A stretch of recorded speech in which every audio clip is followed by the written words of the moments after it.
ఆకాశమంత పందిరి భూదేవియే వేదికగా శేషాద్రి కొండలపై వెలిసిన ఆ కలియుగ దైవం పెళ్లి కుమారుడైతే చూడాలని ఏ కన్ను ఆశించకుండా ఉంటుంది. ఏలూరు జిల్లాలోని ద్వారకా తిరుమల క్షేత్రం నేడు అచ్చం భూలోక వైకుంఠాన్ని తలపిస్తుంది. చిన్న తిరుపతి పురవీధులన్నీ గోవింద నామ స్మరణతో ప్రతిధ్వనిస్తుండగా గాలిలో వేద మంత్రాల పరిమళాలు వెదజల్లుతున్నాయి. బ్రహ్మోత్సవాల తొలి రోజైన నేడు స్వామివారు వరుడి అలంకారంలో దగదగలాడుతూ భక్తులకు దర్శనమిస్తుంటే ఆ దివ్య మంగళ స్వరూపాన్ని చూడటానికి రెండు కళ్ళు చాలడం లేదు. లక్షలాది విద్యుత్ దీపాల కాంతులతో కొండపై వెలుగుల హారం వేసినట్లుగా ఆలయం మెరిసిపోతుంది.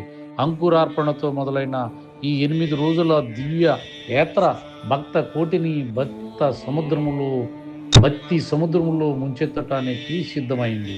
అలాగే ద్వారకా తిరుమలలో ఏప్రిల్ 26 నుంచి మే 3 వరకు జరిగే ఈ 8 రోజుల్లో ప్రతిరోజు ఒక ప్రత్యేకత ఉంటుంది. రెండో రోజు తెల్లని అంశ వాహనంపై స్వామివారు విహరిస్తూ మనలోని అజ్ఞానపు చీకట్లను తొలగిస్తారని భక్తుల నమ్మకం.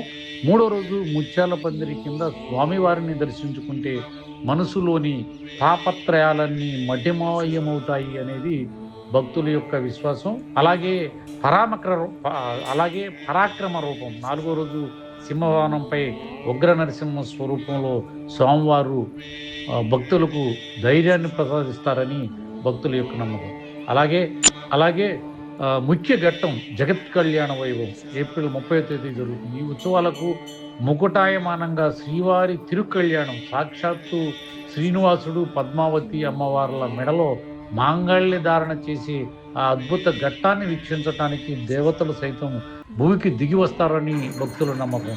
కళ్యాణ రాముడిని చూసిన కళ్ళతో కళ్యాణ వెంకటేశ్వరుని దర్శించుకుంటే జన్మ ధన్యమవుతుందని వేల సంఖ్యలో భక్తులు ఇక్కడికి తరలి వస్తారు. రథోత్సవం మరియు చక్రస్థానం మే 1 నుంచి మే 3 వరకు జరుగుతాయి. మే 1వ తేదీ జరిగే మహారథోత్సవం ఒక అద్భుతం.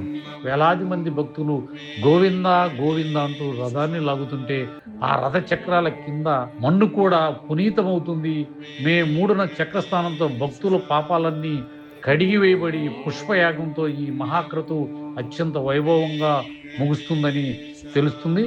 భక్తుల సౌకర్యార్థం దేవస్థానం ఆలయ ఈవో వెండ్ర త్రినాథరావు ఆధ్వర్యంలో దేవస్థానం విస్తృత ఏర్పాట్లు కూడా చేసింది.